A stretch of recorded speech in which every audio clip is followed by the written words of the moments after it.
Buenas tardes, hermanos. ¿Cómo están? Perdón, voy a mover esto de vuelta, pero para adelante. Gracias.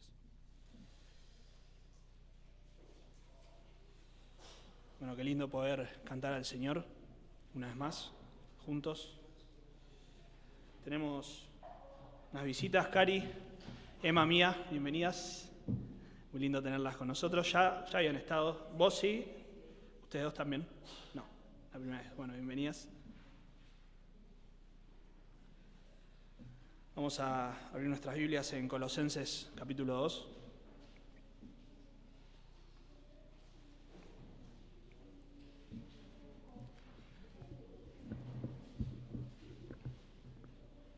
Colosenses 2, vamos a leer desde el versículo 8 hasta el versículo 10 inclusive. Y lo vamos a orar una vez más.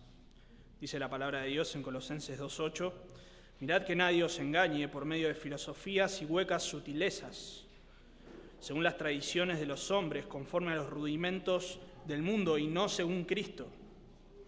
Porque en Él habita corporalmente toda la plenitud de la deidad, y vosotros estáis completos en Él, que es la cabeza de todo principado y potestad. Oramos. Señor, te damos gracias por tu palabra. La hemos cantado, Señor, y nos gozamos y nos deleitamos en alabar tu nombre porque tú nos has hecho tus hijos, porque la sangre de Cristo lavó nuestra maldad, porque siendo enemigos, Señor, nos has reconciliado contigo por medio de Él, por medio de su sangre. Estando lejos, siendo ajenos, Señor, nos has sentado a la mesa de la comunión. Podemos tener comunión con un Dios santo, porque Cristo ha pagado el precio para el perdón de nuestros pecados. Señor, te damos gracias, porque día a día, Señor, tú estás transformándonos a su imagen, y es por eso que te rogamos que en esta tarde, Señor, tu palabra haga su obra, Señor. Cada persona que se para aquí adelante, Señor, no tiene poder en sí mismo para transformar la vida de las personas. Por más elocuente, Señor, que sea el que se pare aquí o en cualquier púlpito, no es la elocuencia, no es la genialidad de las palabras, sino el poder de tu palabra. Señor, aún el predicador más débil y menos elocuente, Señor, si habla tu palabra con fidelidad, es suficiente para que tú obres, Señor, y eso en realidad nos da una tranquilidad tremenda, Señor, porque no depende de nosotros. Por eso pedimos que tu Espíritu Santo obre, Señor, utilice tu palabra para santificarnos y también para salvar almas en el caso de que alguien aquí hoy, Señor, esté que no te conozca, que pueda venir a la fe en tu Hijo. Oramos en Cristo Jesús. Amén. Bueno, una buena pregunta para hacernos es ¿qué tan seguros estamos de quién es Cristo?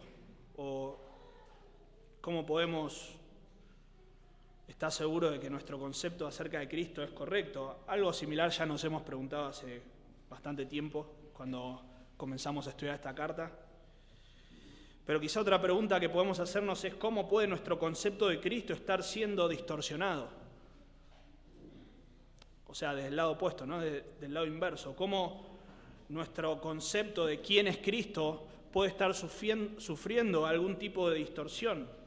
Hace algún tiempo un hermano de acá en la iglesia me preguntaba, estaba haciendo un trabajo creo que de un seminario, y me preguntaba hasta qué punto una persona que dice ser creyente puede tener un entendimiento limitado en cuanto a la naturaleza de Cristo. O sea, hasta qué punto una persona que dice ser creyente puede tener un entendimiento distorsionado en cuanto a la naturaleza de Cristo y ser realmente creyente.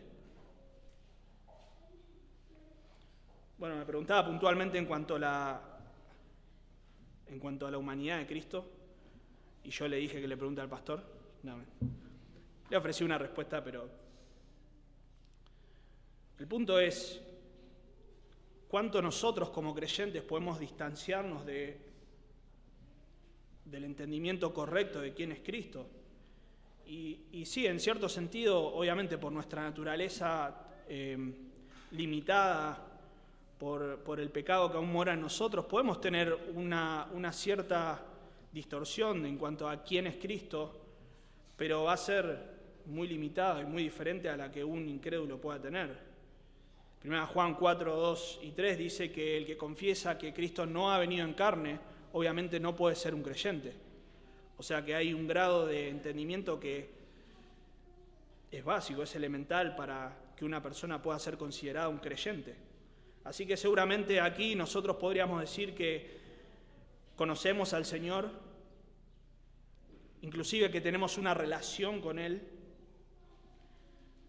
y sabemos porque la palabra de Dios nos dice que un verdadero creyente nunca va a apostatar y su concepto de Cristo no puede ser muy diferente al que la palabra de Dios enseña. De vuelta, puede haber ciertas limitaciones en nuestro entendimiento, ciertas cosas que por ahí todavía no llegamos a comprender del todo, pero no podemos, por ejemplo, decir que Cristo no vino en carne o que Jesús no era 100% Dios y 100% hombre a la vez.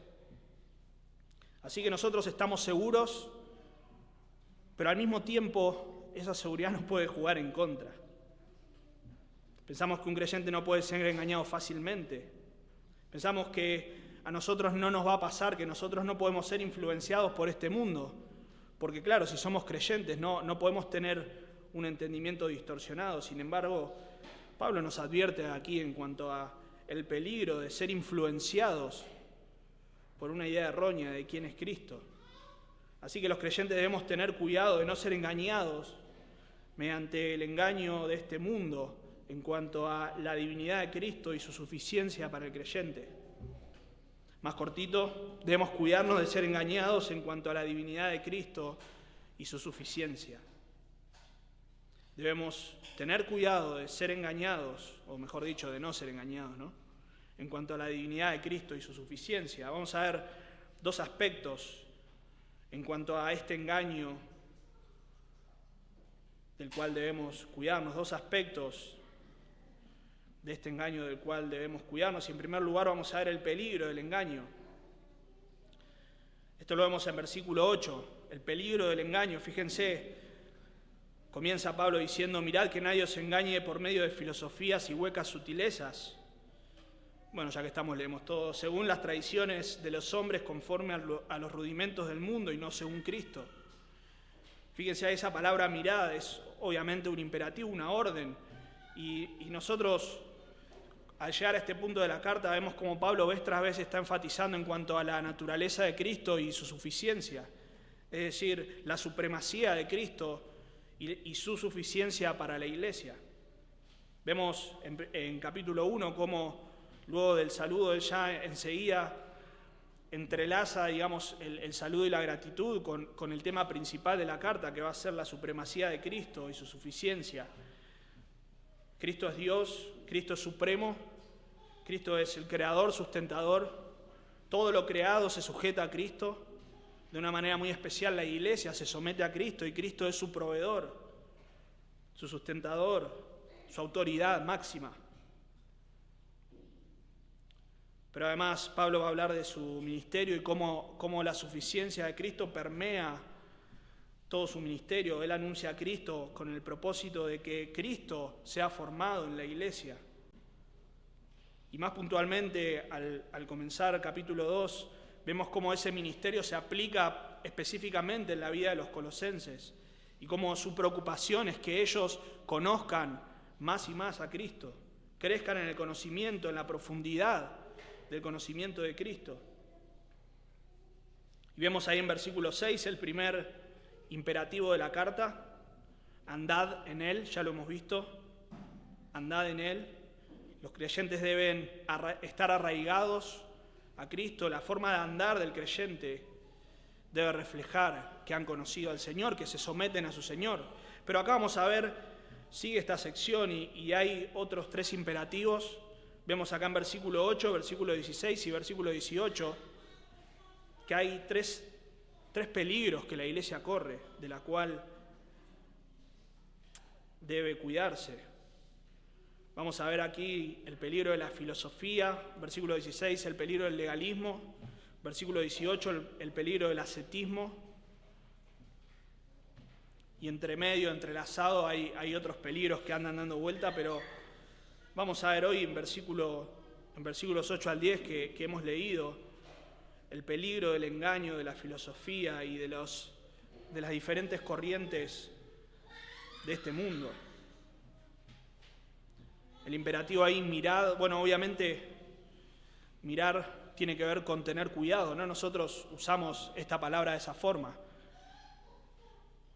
Pablo suele advertir a los hermanos en diferentes cartas, 1 Corintios, Efesios, Filipenses, constantemente mediante esta palabra, cuídense, miren, tengan cuidado. En Filipenses 3:2, por ejemplo, esta palabra se traduce guardados de los perros, guardados de los falsos obreros. Tengan cuidado, presten atención, miren. Es con urgencia. Tengan cuidado. No es un asunto que puede esperar, no es algo que pueden aplazar. Ellos tienen que tener cuidado y nosotros, por supuesto, debemos cuidar de no ser engañados.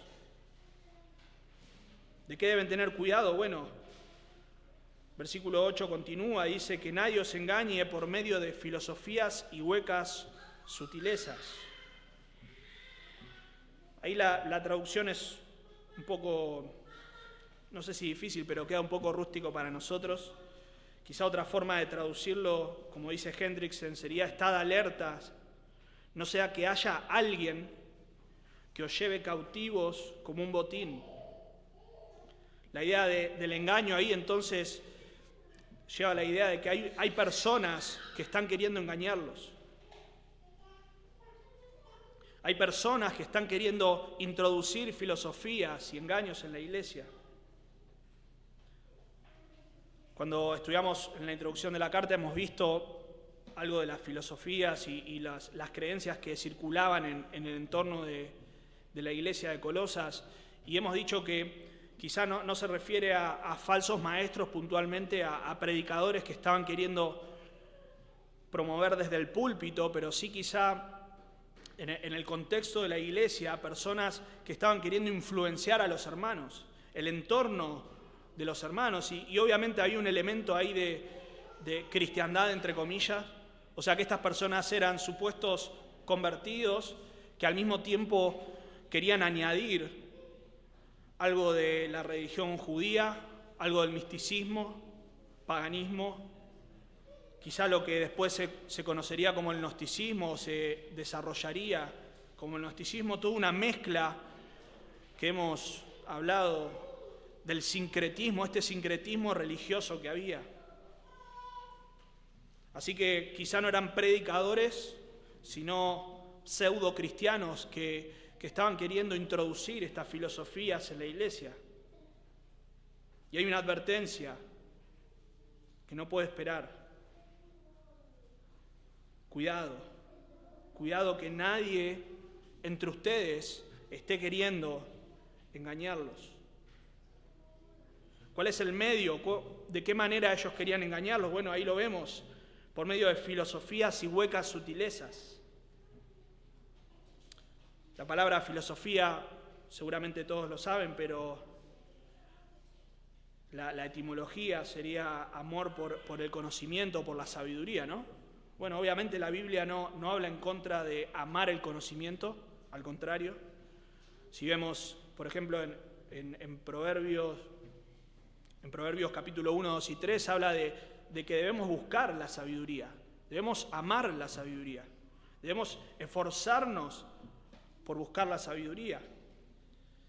Pero bueno, obviamente la palabra filosofía se usa de diferentes maneras, de muchas maneras, pero como lo define Bruce, F.F. Bruce, lo dice de esta manera en cuanto a lo que se refiere con filosofía aquí.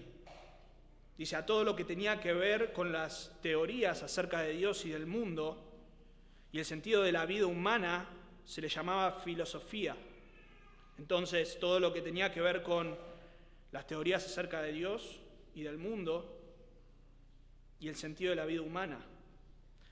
No solo en las escuelas paganas, sino también en las escuelas judías. O sea que esto también se había introducido en las escuelas judías.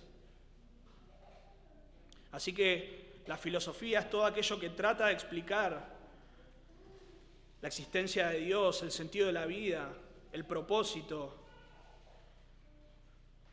explicar el mundo, o sea, una visión cosmológica bajo la filosofía, pero que se aleja de la palabra de Dios.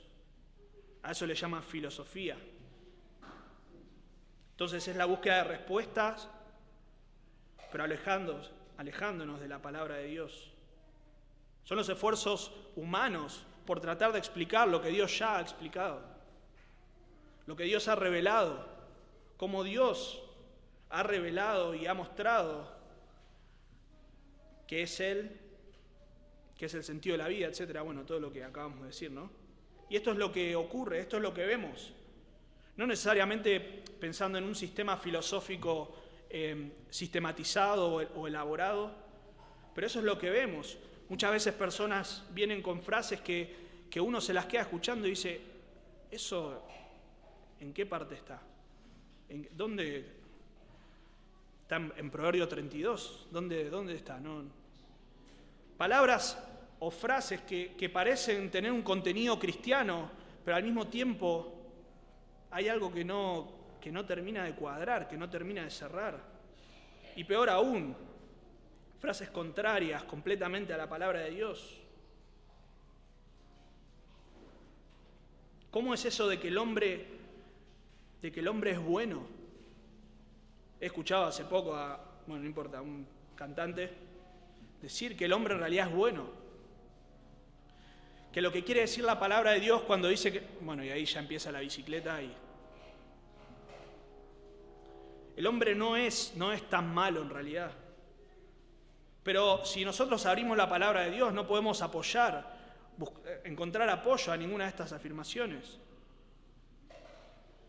Porque son el producto del razonamiento humano fuera de la palabra de Dios. Y un paréntesis nada más, no es que estudiar filosofía es pecado, no, nada por el estilo. Conocemos Sugel creo que es, bueno, no porque algo lo haga Sugel es bueno o malo, ¿no? Pero vemos cómo el estudio de la filosofía en sí no es que lo ha llevado a desviarse o a negar la existencia de Dios, al contrario, vemos que es un hombre que se ajusta a lo que la palabra de Dios dice.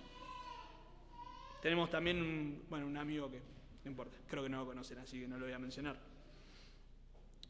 Pero es el intento entonces de buscar y desarrollar por medio del razonamiento fuera de la palabra de Dios, y eso es lo que hay que tener cuidado. Estos engaños provienen de las filosofías, de los razonamientos humanos. La palabra engaño ahí tiene que ver con llevar a alguien cautivo, con raptar, con secuestrar a alguien. Y la idea es que obviamente no está hablando de algo físico, sino intelectual y espiritual. Estas personas, por medio de las filosofías, lo que quieren hacer es capturar a los creyentes, apresarlos.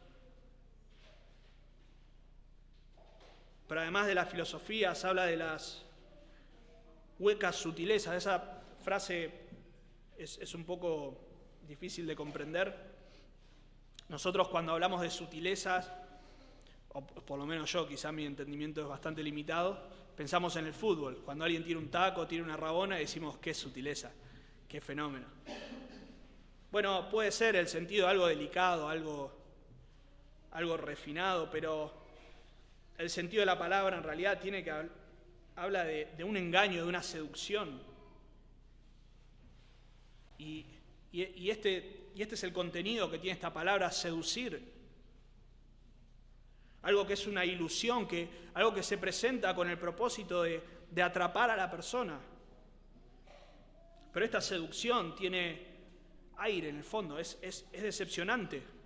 Te seduce, te atrapa y finalmente no te ofrece nada, o peor aún, te ofrece el cautiverio.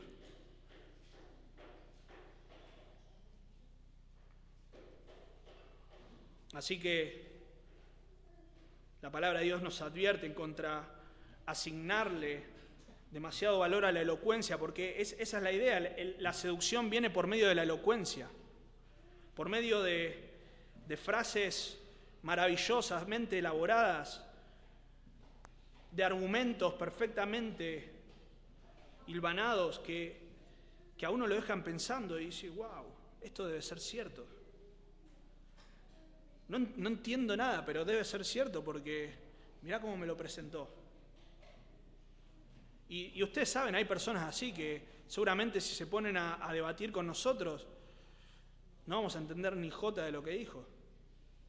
O mejor aún, nos van a deslumbrar por medio de sus razonamientos. Esa es la idea, el atractivo de la elocuencia, de la filosofía de este mundo. Y obviamente muchas veces,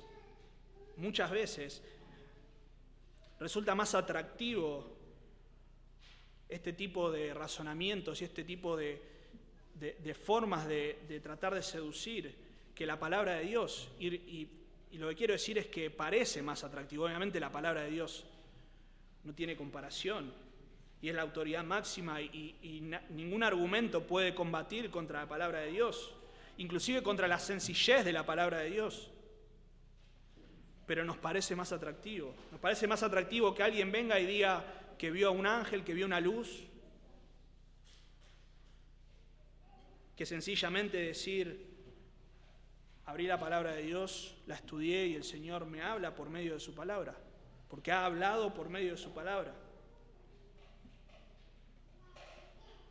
Es más atractivo que alguien haya recibido una visita inesperada de un ser angelical o que traiga una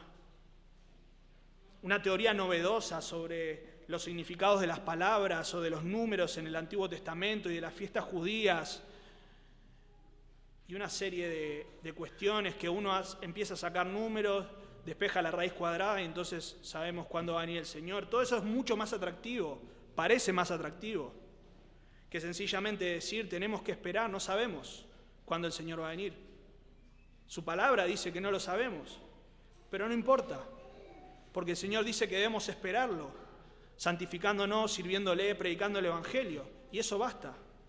Pero no, necesitamos toda una teoría que sea deslumbrante, digna de una película de Hollywood, y eso nos atrapa, nos envuelve.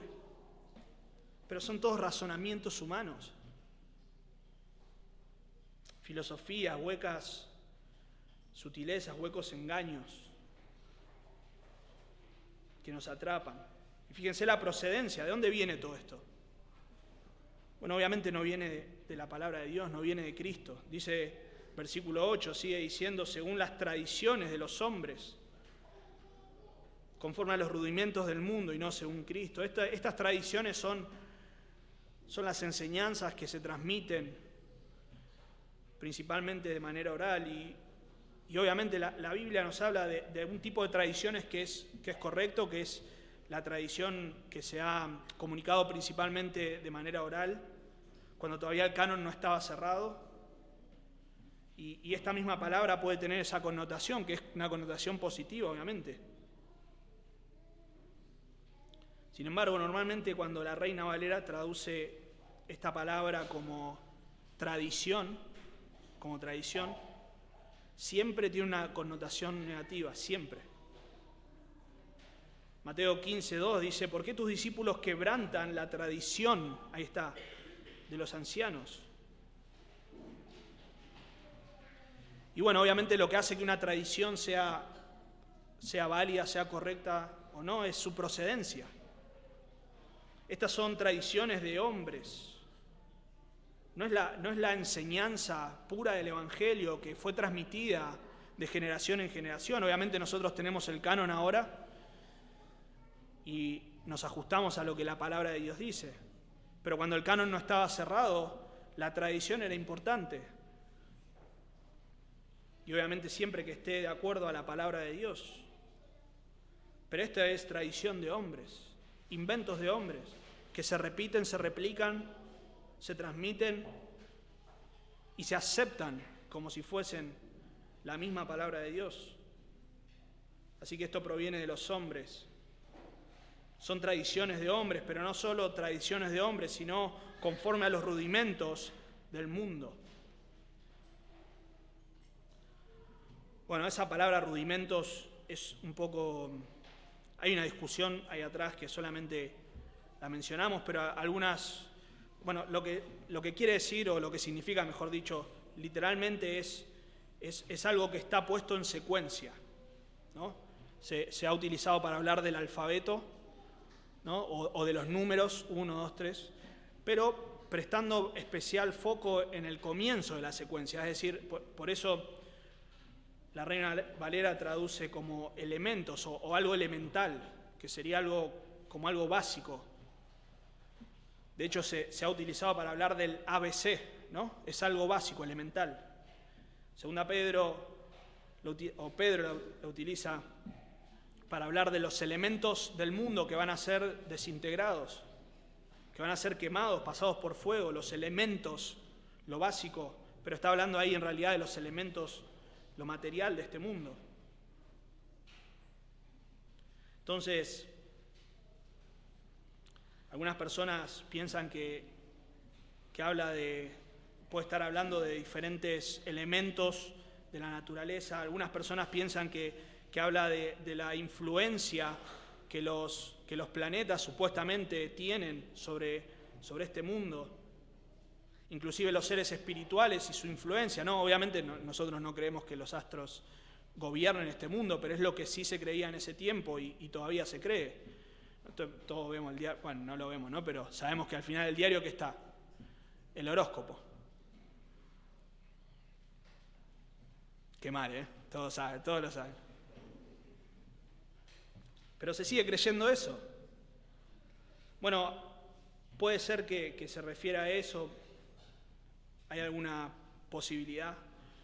Puede ser que se refiera, como dije antes, a seres espirituales y hemos visto en la introducción cómo en la ciudad de Colosas y toda esta zona del Valle del Ico estaba muy presente todo este temor por los seres espirituales, una fascinación, tanto para adoración como para temor de los seres espirituales, tanto demoníacos como los seres angelicales. Bueno, puede ser que se refiera a eso y el contexto nos podría ayudar también un poco, pero algunos teólogos piensan que este uso en realidad es posterior a los escritos de Pablo. No se ponen de acuerdo, así que no nos vamos a poner de acuerdo acá tampoco. Personalmente creo que se refiere justamente a lo elemental de la enseñanza de este mundo. Es decir, a lo que rige este mundo, los principios que rigen el comportamiento o la forma de pensar de este mundo. Y así lo usa Pablo en Gálatas 4, cuando nosotros estábamos bajo la ley y cuando algunas personas quieren someterse de vuelta a la ley, se están sometiendo a los rudimentos de este mundo. Ahora, no es que la ley sea algo rudimentario, no es eso lo que dice Pablo, sino que el querer someterse bajo la ley es volver a los rudimentos del mundo. Es querer esclavizarse, es querer ganar el favor de Dios por medio de la ley, y eso es imposible.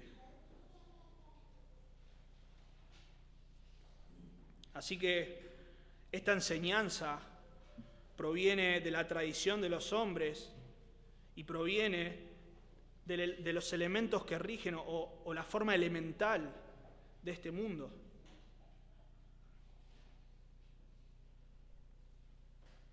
Es un engaño sutil y elaborado, pero que proviene de este mundo. Y está claro al final del versículo que dice, no según Cristo. O sea, no tiene nada que ver con Cristo. Puede mezclar ciertos elementos del cristianismo, pero no tienen nada que ver con Cristo.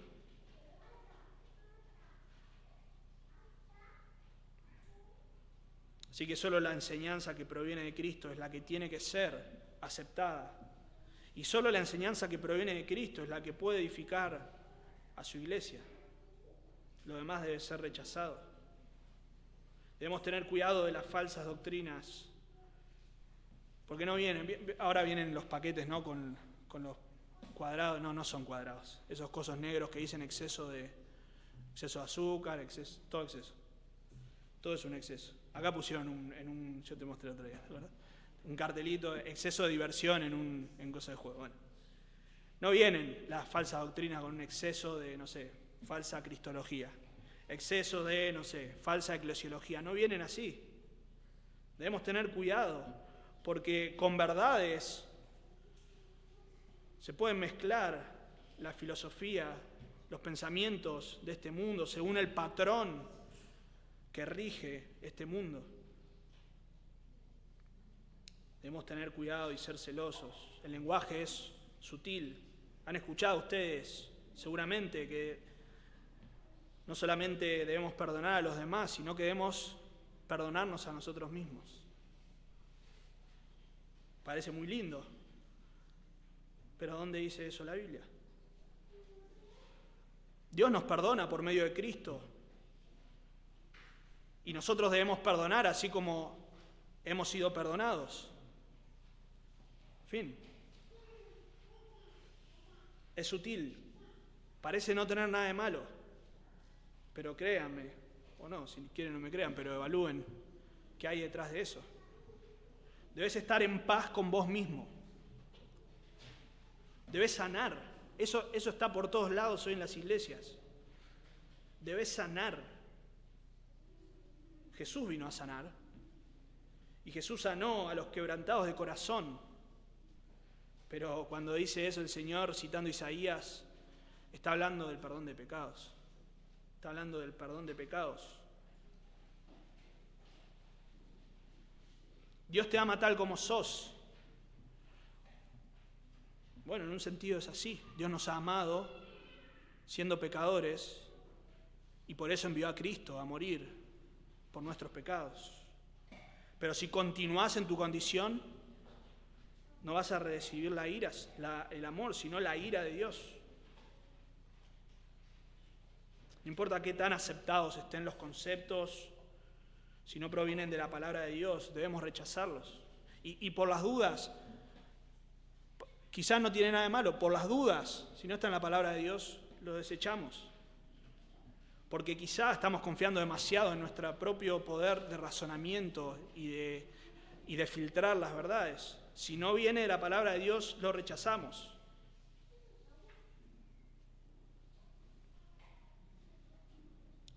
Si alguno te dice, Dios quiere que seas rico,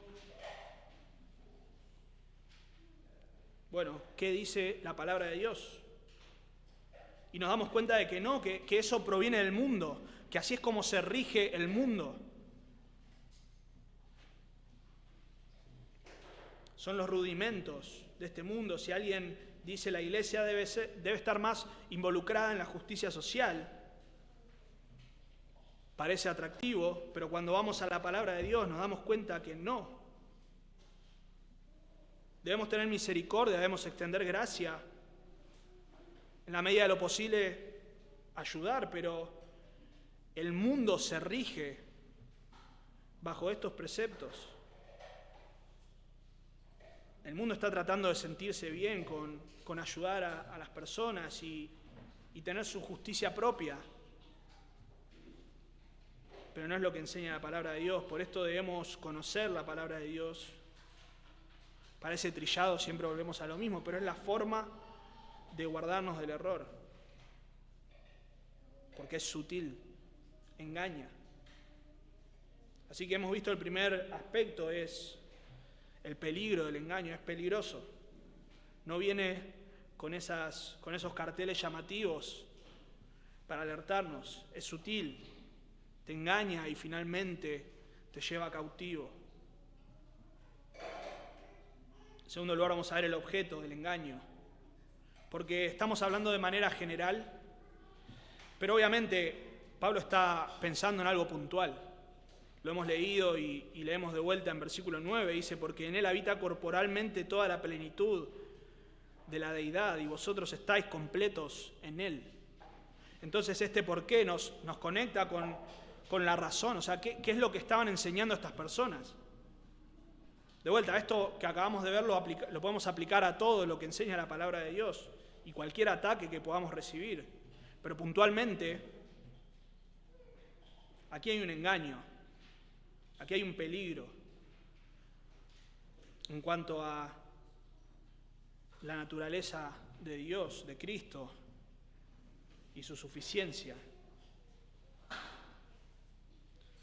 El término ahí, habitar, habla de alguien que viene a habitar en una casa, que viene a morar en una casa o en una ciudad.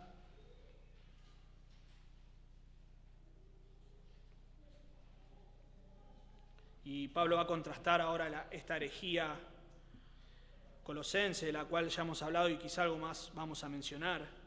Pero puntualmente, evidentemente está hablando de la naturaleza divina de Cristo. Ese era el foco del ataque. En capítulo 1, 15 al 20 hemos visto que Él es Dios revelando a Dios. Cristo es Dios revelando a Dios. Es la imagen del Dios invisible. Es el creador, sustentador. Y aquí Pablo tiene que decir y dice que en Él habita corporalmente. En Cristo mora corporalmente la plenitud de la deidad. El término corporalmente puede ser entendido de dos maneras también. Pero este texto tiene algunas cuestiones un poco difíciles y solamente las menciono y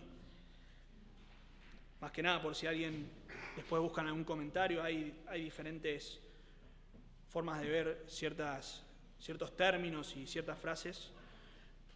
Pero el término ahí corporalmente muchos lo entienden como que están atacando de que en la encarnación Cristo no era 100% Dios. O sea que en el cuerpo de Cristo no habitó la deidad. Puede ser esa una posible interpretación y por contexto puede ser que estas personas hayan estado atacando la encarnación de Cristo. Sin embargo, parece mejor interpretarlo como que realmente, corporalmente, es decir, realmente en comparación con algo que no es real o que es simbólico. Y eso más adelante va a decir Pablo, va a utilizar esta palabra cuerpo para contrastar con la sombra.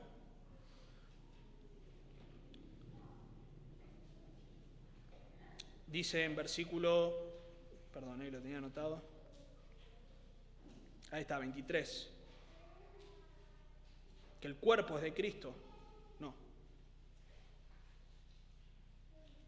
Bueno, me perdí. Pero ustedes lo pueden buscar ahí y dice que el cuerpo es de Cristo.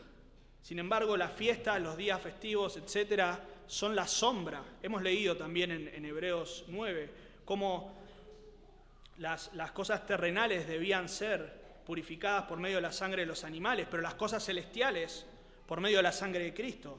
Y ahí tenemos este concepto de sombra y de sustancia. Cristo es la sustancia, es lo concreto y los sacrificios y los días festivos son la sombra. Entonces aquí Pablo estaría diciendo que realmente en Cristo habita toda la plenitud de la deidad y ahí el verbo habitar es en presente, o sea, ahora habita, constantemente habita. O sea que no está hablando en el pasado, o sea, en la encarnación. No es que en Cristo habitó la plenitud de la deidad, sino que en Cristo habita hoy, siempre, corporalmente, realmente, la plenitud de la deidad. Ese término plenitud ya lo hemos visto y hemos visto cómo vez tras vez Pablo va a enfatizar la suficiencia de Cristo, su supremacía, por medio de una serie de términos que tienen que ver con que Cristo justamente es suficiente.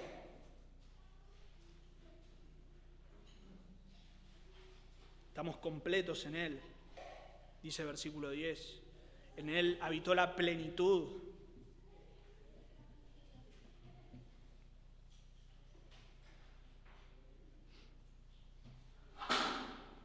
En Cristo no no habitó solo algo de la deidad. De hecho, el término deidad, no os quiero marear, pero hay otros términos que se utilizan y otros términos pueden hablar de una cualidad divina, es decir, algo que tiene la cualidad de ser divino sin que necesariamente sea Dios. Por ejemplo, la salvación es un don divino. La salvación no es Dios, es un don divino, tiene la cualidad de que proviene de Dios. Pero acá está hablando de algo que es la sustancia, o sea que lo que habita en Cristo no es una cualidad de Dios, sino la esencia misma de Dios, la naturaleza de Dios. Habita plenamente. Hay un énfasis muy fuerte, muy marcado ahí. Y aparte no es solamente la plenitud, sino toda la plenitud. Si Pablo tenía otro término, creo que lo revoleaba ahí también. Toda la plenitud de la deidad habita realmente, concretamente, en Cristo. Tremendo.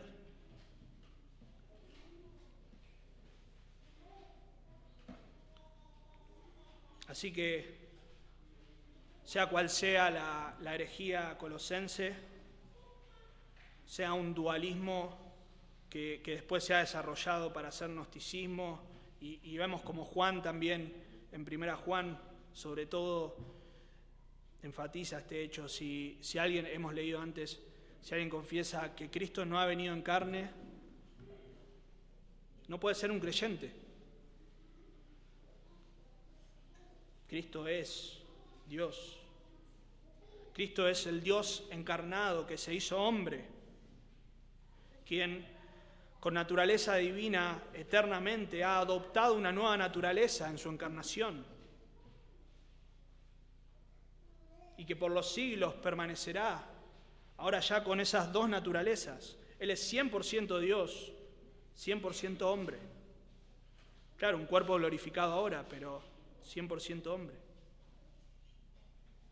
Así que en Cristo habita toda la plenitud de la deidad. Él es Dios.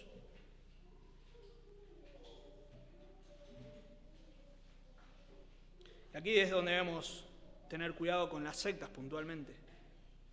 Ustedes saben que, los testigos de Jehová, por ejemplo, dicen que sí, que Jesús es Dios, con minúscula, o es un Dios.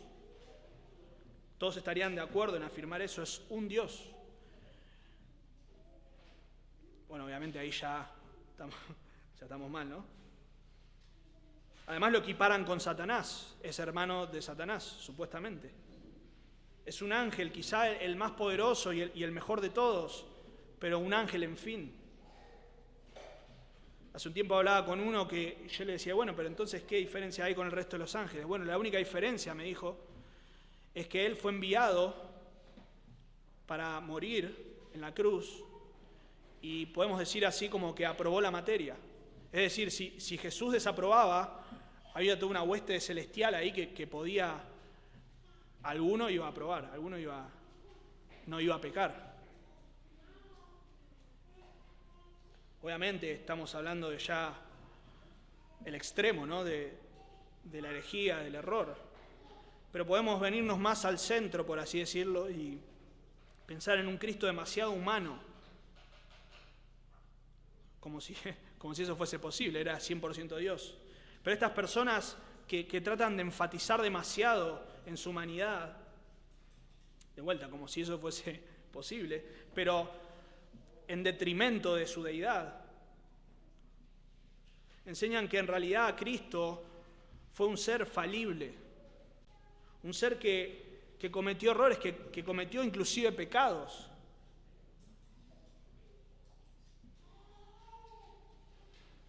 Quizá hacen una categoría entre pecados que son menos o más graves.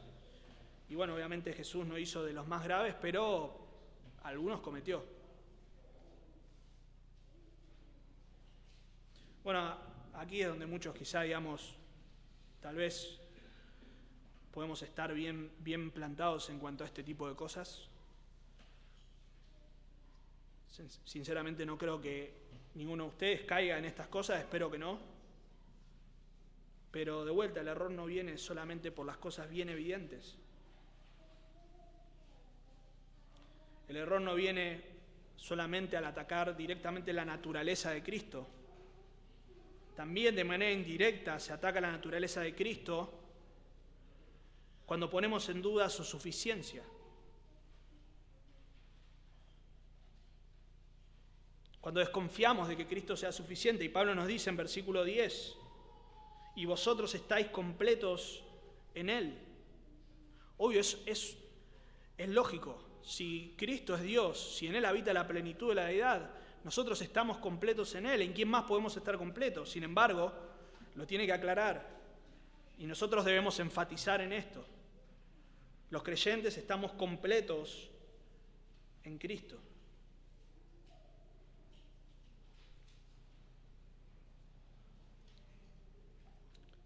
Juan 1.16 dice que de su plenitud, ahí de vuelta la palabra pleroma, de su plenitud tomamos todos, y gracia sobre gracia.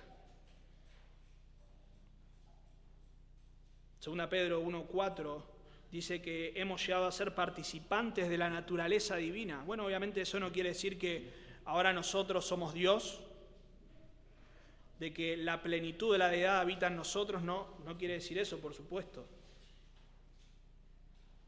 Un comentarista lo dice de esta manera: por supuesto, la frase no significa que los seres humanos nos convertimos en otros dioses, sino que nuestra naturaleza carnal, heredada de Adán, viciada irremediablemente por el pecado, ha de ser reemplazada por una nueva naturaleza, heredada de Jesucristo, el Hijo de Dios.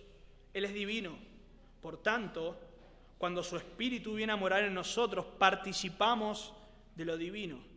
De vuelta, ese participar no quiere decir que nosotros adoptamos naturaleza divina, sino que participamos de su naturaleza, disfrutamos de su naturaleza, somos beneficiados por su naturaleza divina. El Señor mora en nosotros. No somos pequeños dioses, como dicen por ahí. El Señor mora en nosotros.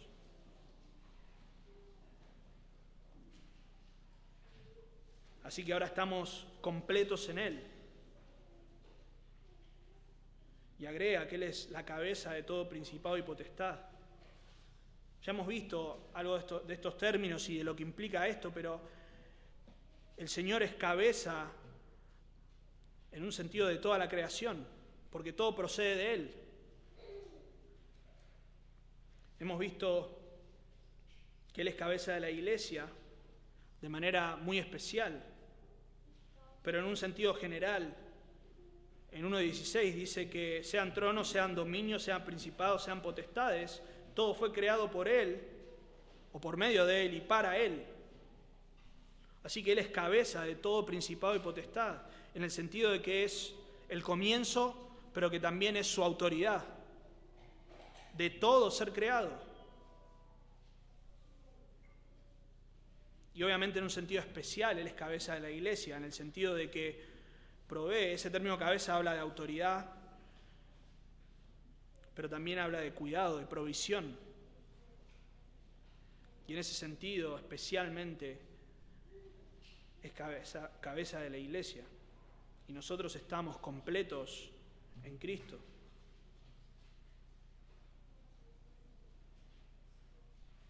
Segunda Pedro 1.3, versículo anterior del que acabamos de leer, dice que como todas las cosas que pertenecen a la vida y a la piedad nos han sido dadas por su divino poder, mediante el conocimiento de aquel que nos llamó por su gloria y excelencia. Todo lo que necesitamos está en Cristo. Todo lo que el creyente necesita lo ha recibido por medio de Cristo. Ese término, estáis completos, en realidad el tiempo verbal da la idea de algo que sucedió en el pasado y que tiene efectos perdurables. Lo mismo ocurrió en versículo 7, cuando dice que hemos sido arraigados. Ahí dice arraigados, pero hemos sido arraigados. De la misma manera, nosotros estamos completos o recibimos la plenitud desde el momento que hemos creído y en un sentido desde la eternidad pasada, pero que se ha concretado cuando nosotros creímos. Estamos completos en nuestro Señor. No necesitamos nada más. El sentido y el propósito del creyente se halla en Cristo. La salvación se halla en Cristo. La seguridad se halla en Cristo. El gozo se halla en Cristo. La fortaleza. Lo necesario para crecer espiritualmente se halla en Cristo. Lo necesario para vencer se halla en Cristo. Lo necesario para agradar a Dios, lo hemos visto en capítulo 1, se halla en Cristo. Lo necesario para servir a Dios, y podríamos seguir. Y sin duda esto es contrario a las filosofías y a los pensamientos que rigen este mundo. Y tristemente eso es lo que se está filtrando en muchas iglesias, y debemos tener cuidado de que no ocurra aquí. Una vez un pastor o anciano, realmente no sé, pero bueno, un pastor, me dijo algo así, y voy a parafrasear porque no me acuerdo ni lo que almorcé hoy, no me voy a acordar de las palabras exactas, pero me dijo algo así: Dios nos dejó en su palabra cosas importantes para que podamos agradarle. Ya está, se prendieron todas las alarmas. Cosas importantes, pero no todo lo necesario.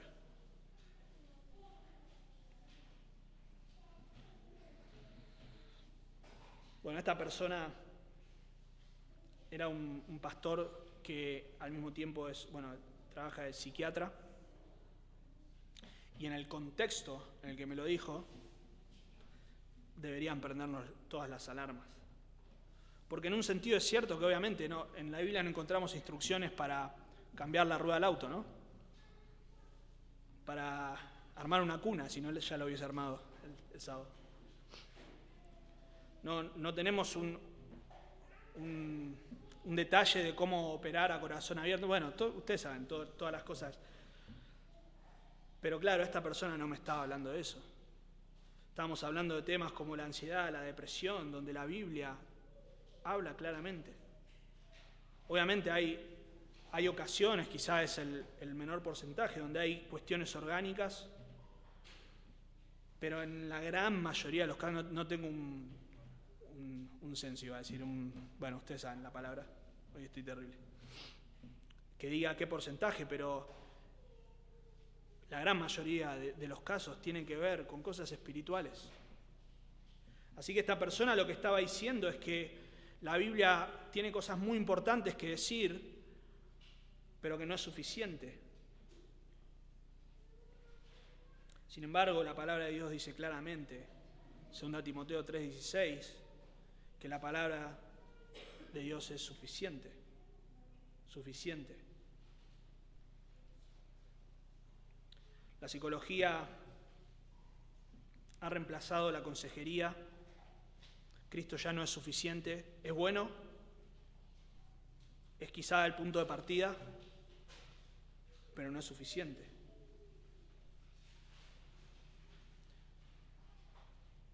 La psicología es el aliado o el ayudante de Cristo.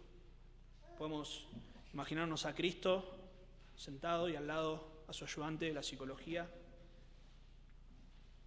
soplándole al oído consejos, o Cristo diciendo, bueno, acá yo no tengo mucho para decir, por favor, psicología. Bueno, el error es sutil en algunos casos, pero las consecuencias son desastrosas. El creyente, o la persona en general, pero sobre todo el creyente, no es ya responsable de sus actos, sino que es víctima. El creyente ya no es capaz de guiar a otros, necesitamos un psicólogo. El profesional, inclusive dentro de la iglesia, es el mejor consejero. No ya el que estudia la palabra y escudriña y tiene discernimiento, sino aquel que se ha capacitado en las ciencias, o en las pseudociencias en algunos casos, ¿no? La palabra de Dios ya no es suficiente para hacer el ministerio. Cristo no es suficiente, eso es lo que está detrás de esto, ¿no? Hay nuevas herramientas que ayudan a hacer el ministerio mejor.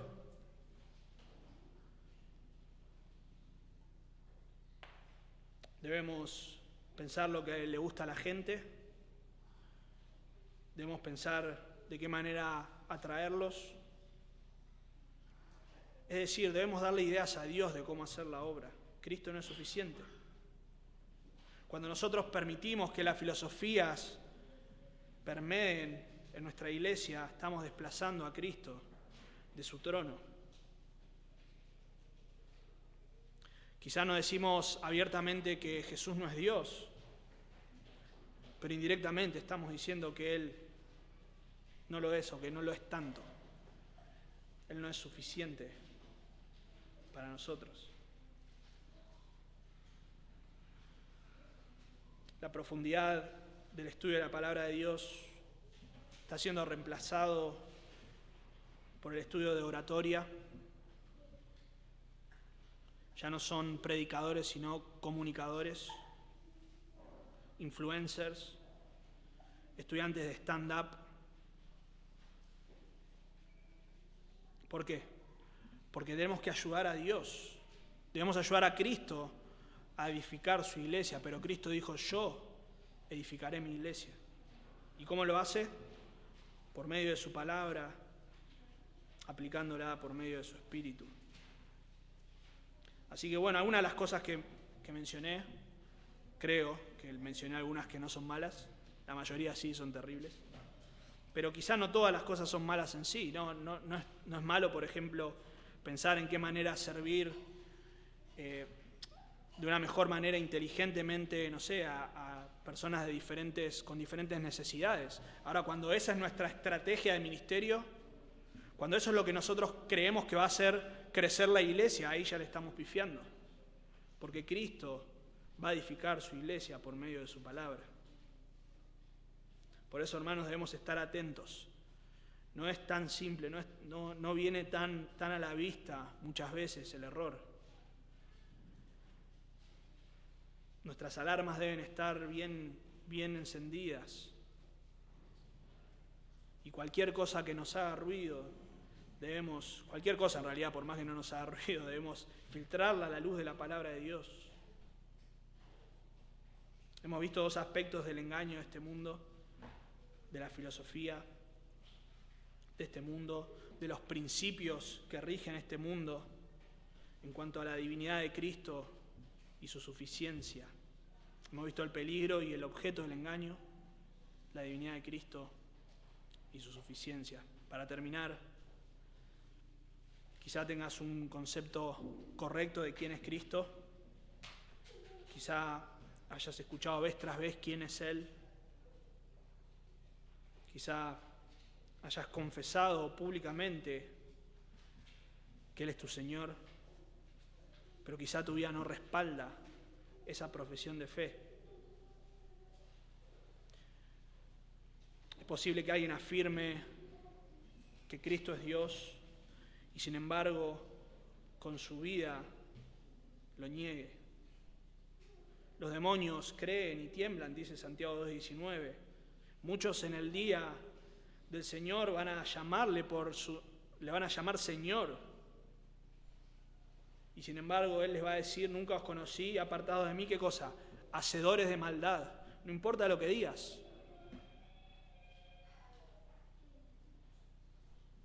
La diferencia, obviamente, es un corazón transformado por el Evangelio. Es haber no solamente creído intelectualmente, sino abrazado con todo tu corazón las verdades del Evangelio, porque Cristo vino a morir a una cruz. Aquel en quien habita la plenitud de la deidad vino a este mundo, tomó forma de hombre, siendo Dios y hombre, vino a este mundo a morir en lugar del pecador. Vino a pagar el precio que vos y yo merecíamos pagar, la muerte más horrorosa, la separación que nosotros merecíamos eternamente de Dios en el infierno. Por eso debes reconocer tu condición, no importa lo que hayas dicho, no importa lo que digas, evaluar tu corazón. Vos y yo, cada hombre ha nacido en pecado y lo sabemos y reconocemos eso, pero debemos confesarlo delante de Dios. Debemos creer que merecemos el justo castigo por nuestros pecados, pero mirar a la cruz. No es suficiente con mirarnos nosotros mismos y decir, sí, Señor, yo lo merezco, porque en el infierno también va a haber mucha gente que reconocía en vida que merecía el infierno, pero no hizo nada. Y ese nada no corrió a Cristo, arrepentido de sus pecados, y no puso su confianza en Él. Cristo es suficiente para todo creyente, pero es suficiente para que aquellos que no le han conocido todavía vayan a Él y encuentren salvación, perdón de pecados, y Él sea su Señor. Oremos. Padre, gracias por tu palabra. Tu Hijo, Señor, es sorprendente. Señor, no sabemos qué nos maravilla más, si su poder, su deidad, o el hecho de que se haya encarnado tomando forma de hombre, a morir en nuestro lugar. Señor, tu Hijo no es digno de lástima, de conmiseración, sino de honor y gloria, alabanza. Qué triste, Señor, es que nosotros, muchas veces por ignorancia, otras veces por pereza o por negligencia, permitamos que el nombre de tu Hijo sea deshonrado, Señor, por medio de las cosas que aceptamos, que decimos, que hacemos. En tu iglesia y en el mundo, Señor, Cristo es cabeza, Él es preeminente. Y nosotros debemos velar, Señor, para que en nuestra iglesia, aquí en Santa Teresita, el nombre de Cristo sea puesto en alto.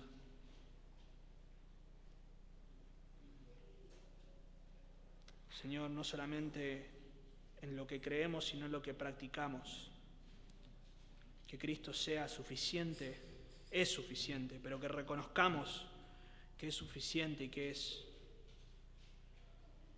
Dios mismo. Glorioso Señor. Te damos gracias y oramos en su nombre. Amén.